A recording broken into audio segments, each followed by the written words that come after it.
Welcome everyone, my name is Ryan and this is Vintage Story Multiplayer. That's right, I've done it. I have finally created a multiplayer server and I have been enjoying it immensely. I've been so addicted to playing with some of my friends here, and let me tell you what, I hope you can join me. Now, it's not a public server yet. Maybe someday we will make it a public, but stick around to the end of the video because I will tell you just how you can join in the fun. But first things first, we're going to take a little bit of a tour. We've only had the server up and running for about 7 days, so don't judge us too harshly on the progress, but we have done quite a bit and I'm really excited to share it with you. So stick around, get comfortable. We're going to take a look at this new and exciting world. And here we are at the spawn point for Hardware Despair's multiplayer server. Oh gosh, as you can see, there's not much development on this side of the world, but if we turn our sights behind us, oh yes, we might even be able to zoom in a little bit. Ooh, snap zoom, take a look at the windmill, but let's not get too far ahead of ourselves. We're going to take a proper tour of the area. As you can see, we're starting in a temperate climate here.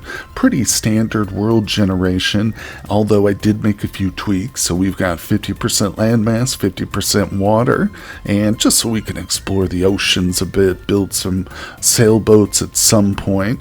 And speaking of progression, we've done pretty well up to this point. We have gotten to iron, and like it's only been under a week since the server's initial start, so that just goes to show you how passionate we've been here, myself and some of the players.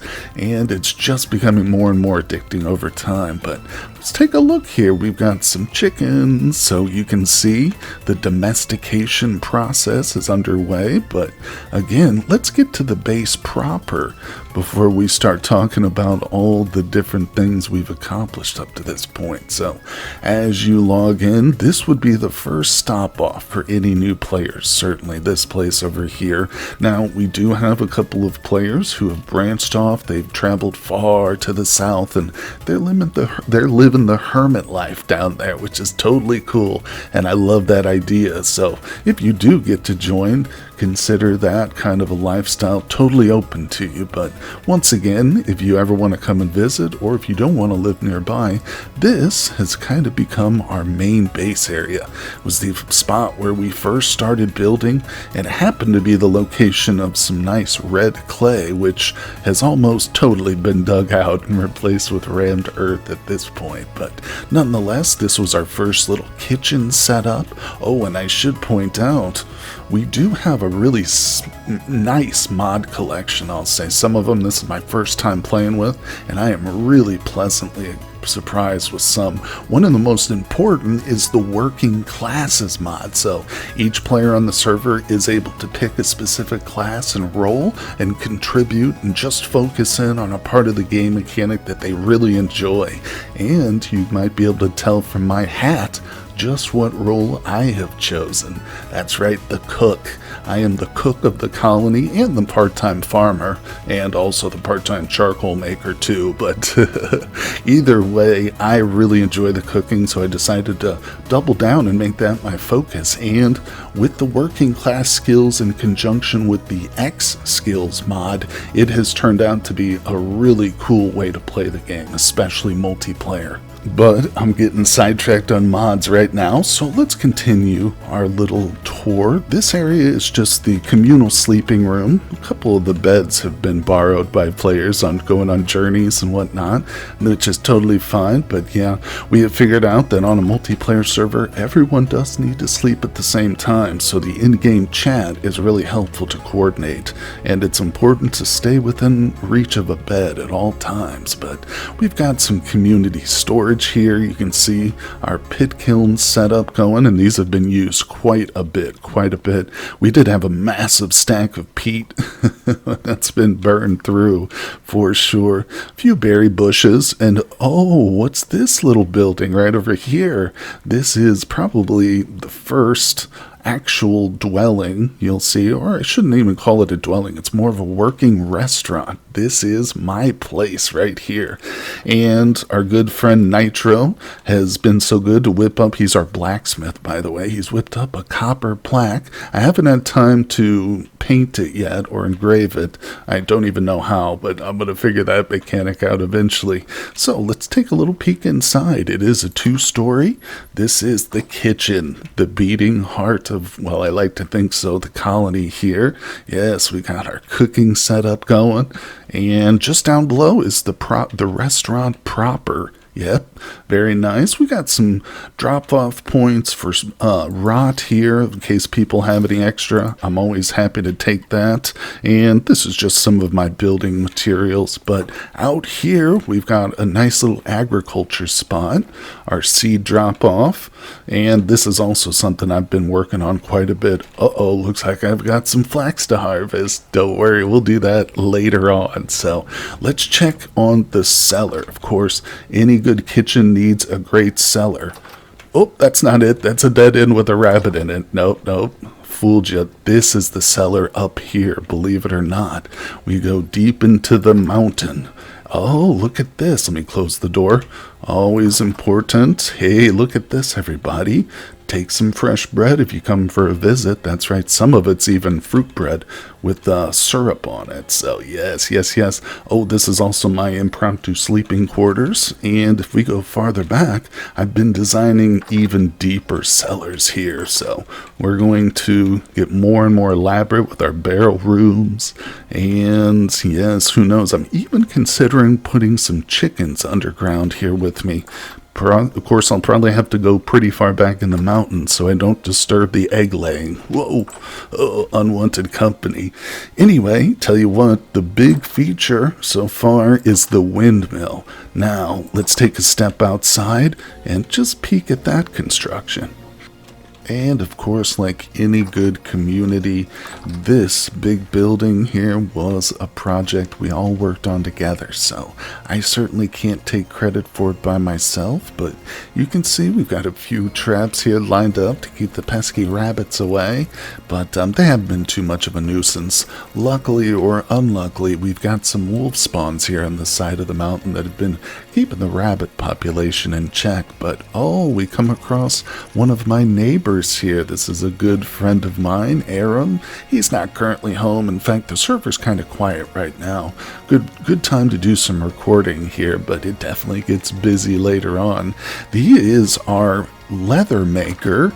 I'm sure he won't mind if we take a little peek around here. We won't go inside, let him have his privacy, but out here in his yard you can see he's very prodigious working on our leather, which is so important for the colony.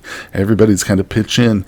In addition to leatherworking, he's also an avid explorer and adventurer, so he's been opening up the map, discovering many of the hidden dungeons and ruins thanks to some of the mods we've got, and bringing back some really interesting loot, both decorative and helpful. In fact, that's where I got my chef's hat from. Let's take another look at that. Yep, still there, still large and in charge. All right, back to the tour here. Yeah, one of the big steps I want to do is make a nice little walkway here, a boardwalk. You know how I love my raised boardwalks. If you tuned into my previous Vintage Stories series, it's going to lead basically from spawn to this location right here. The central pathway to, well, what we can see is a tree obscured by the trees, but a windmill going. Oh, there it is. Still slightly a work in progress. It's totally functional. It's just for decorative purposes. I need to get up there, get a few people who aren't afraid of heights and help me maybe make it look a little nicer with some detailing. But the wind's pretty slow now. And look at this. We've even got some secondary agriculture over here. This is thanks to our player Matza. Yes, he in fact designed the entire basement. Almost appears as an Aztec or Mayan temple. I love it. And underground we've got the heart of the windmill here. Yes, our bottom gear turning very slow, but the cairn's on the ceiling, and we've got our pulverizer in the works. No steel quite yet, but maybe that's something you can help us with. Let's see, and above, is where the magic happens. Oh yes, right underneath the fish banner. Here it is. Ooh, look at that. 2 iron anvils, people. Like I said, we're not quite there yet, but we are definitely getting prepared for steel. We've also got the iron helve hammers, everything you could need, and armor is in full production. In fact, we've got what appears to be a slightly glitchy pair of mannequins, but one of them is wearing a set of chainmail armor, so that's fantastic. But that is almost everything we've got developed right around spawn here. Like I said, still very early in the server's life, but we take a look at the map and zoom out. Oh yes, we've definitely got quite a few markers. Some really fantastic mods that allow us to share each other's markers and see what they are. I can share it and even pin it for others to see, just like regular. And we've even got prospecting together so that I can see what others have prospected in particular parts of the map. And it's fantastic, but we do have a couple other sites to see. Let's check out some of the players' bases who have decided to travel a bit farther out from spawn but aren't super hermits just yet. So we're going to pay a quick visit. As we exit the blacksmith, let's make sure to close the door behind us. We do have a visitor over there who's made their home here in the blacksmith. Yeah, we don't want them to escape. It's the colony mascot at the moment, but if we turn this direction, I started to trap goats wherever I'd see them. There's a Valius goat down in that little pen, but he is not my current focus. No, no, no. We're going to pass our charcoal pit right there, another very important structure, and take a look at this. On the way to our neighbor's bases, we've got a family of sheep. Oh, look at that. Right there is generation 1 of the colony's domestication efforts. Yes, yes, yes. And anybody who's domesticated sheep or anything in this game knows it is quite a long process. But I'm really excited, especially to have gotten lucky and got this little family unit so close to home. But either way, like I said, we've got neighbors who are not too far, but it's a bit of a trek, so I wanted them to have an easy means to get home, you know, get some of that fresh cooking that I'm really trying to work on. And so in that effort, I've built a road. Here it is. Oh yes, it's not quite complete. It's been an ongoing project, and let me tell you, this amount of pathway here takes lots of stone, so that's what I've kind of been digging out all those cellars for too. And if we look off, you can see it turns in that direction. It's not a 90-degree turn because I am trying to design it with the elk travel in mind. And whoop, whoop, whoop, whoop, whoop. Where is it? Where is it? It's a foggy day. Oh, there it is. There's the house of our Tailor Whist. And ooh, check that out. Even very smart. She's got a lightning rod up top. That's right. Lightning can cause fire and destroy a person's base. But let's not focus on the negatives. No, no, no. Let's take a little trip down the road and we'll go just take a closer look at her property. And we've left the road behind. Unfortunately, it's not quite finished, but I would like it to lead at least close to each dwelling here nearby. And it looks like we've got, oh yes, of course, the Tailor would be growing a field of flax. How nice and productive. Wonderful, wonderful.